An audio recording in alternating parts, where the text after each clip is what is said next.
Hello everybody, back with another quick overview and a review of a knife. What I have in front of me is a Kershaw RAM, model 1910.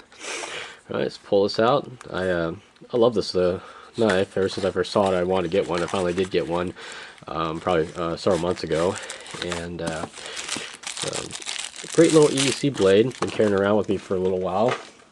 So here it is. Bring it up close to the camera here, so you notice it's got aluminum anodized handles here, and it's got G10 overlays.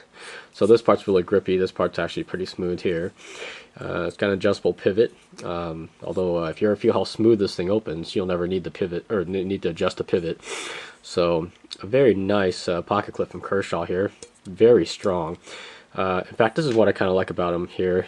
Notice how the pocket clip doesn't actually touch the G10, so it gives you a little bit of space to move it in and out of your pocket, because this is kind of a little bit kind of grippy. So it makes it easy to remove it from your, if you actually have a clip to your pocket. So kind of nice, rather sort of low riding. About that much shows up out of your pocket if you do clip it. The clip is reversible, tip up, tip down on the right hand. But only tip up on the left hand side carry. So it's probably due to the hawk lock here. So this is the hawk lock, and I got some mixed feelings on this, but I'll tell you about it in a little bit. It's pillar construction, rather open, so you can blow out any kind of dirt or dust. And to show you, this has two ways of opening, by the way. You can either use these little studs here, which are pretty much I mean, they're useful, but you can't flick it open with your hand. But or you use this. See how fast that comes out? This is just awesome. And what I do really like is that the flipper right here, when it swings around, it matches perfectly with this choil right here. So it's like a dual choil, kind of like what Spydercos do, where they have an extra choil up here toward the blade. So you can easily get up on there like this. There's some rather useless jimping on the top, but there's jimping nonetheless. I'll bring it in close so you can take a look here. Yeah, there you go. There's jimping on the bottom here. See how that lines up just perfectly? I mean, it's very well crafted. Or you can have extra reach if you hold down on the handle choil, or you can get up here and get more leverage on your cuts. This is a Sandvik 13C26 stainless steel, about a 3-inch cutting edge. Very neat blade design, blade shape. Love it. Here it is on the back. Not much is written on the back here. It says G&G Hawk design there. Has a date on here. Oh, and it has like a little small lanyard hole. Like I'm talking extremely small. I don't know what you would really thread through here, but there's one there nonetheless. So these two screws are for the pillars, and the rest of these are for the actual G10 overlays. So the way the hawk lock is, you pull it down, and then you can obviously fold the knife shut.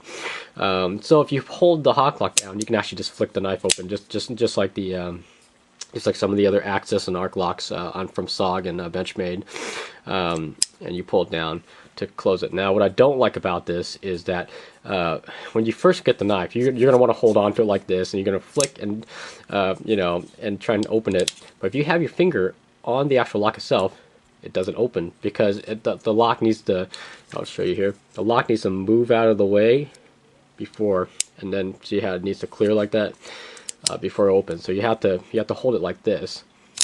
Yeah, it swings out really quick. Now, the natural comparison to this, because this being such a smooth flipper, would be this. Another flipper design, ultra smooth. So both of these are very smooth openers. So let me go ahead and closing this with one hand is a little weird too, by the way, because it's so low. The Axis and arc locks are like right here where the pivot would be, and it's like just perfectly placed too, so you can pull down. This one you got to pull like this, and then, you know, start it off and shut it. Lefties beware. This has got very weird, because when you go to open it, see how my finger naturally falls onto the hawk lock? It won't. So you gotta keep it above the hawk lock and then flip it open, and then to close it, of course, you pull down, and then so it takes a little bit of practice and positioning. So I'm gonna switch hands because it's much easier this way. So here they go, both at the same time. Both of them are lightning fast. So basically, this is just as quick as the IKBS ball bearing Ken Onion Ripple. So just a quick comparison of these two. This does weigh in at 3.8 ounces, so a lot heavier than the Ripple. Ripple weighs, I think, under 3 ounces or so. But it's ultra sharp. Bring it up close for the blade. In fact, let me get a good close of it for you guys here. All right, so there goes the Hawk Lock. You got your pillar construction here. Open frame design. Here's some bit of that useless jimping I was talking about. The 3 thumb studs, which are okay, they're not really used for flicking. Here's a useless jimping underneath there. All in all, a great knife. I carried this for a little while, and came in very useful, very sharp. So I highly recommend it to anyone who's looking for a nice EDC carry. It is a pretty small knife. You know, relatively, it's good pocket carrier. You know, it's not really heavy in the pocket. It removes and clips back on very easily. So, yeah. Well, there you have it. This is the Kershaw RAM 1910. And oh, by the way, it comes in a black coated blade as well. So, all right. Hope you found this review useful. Catch you guys later.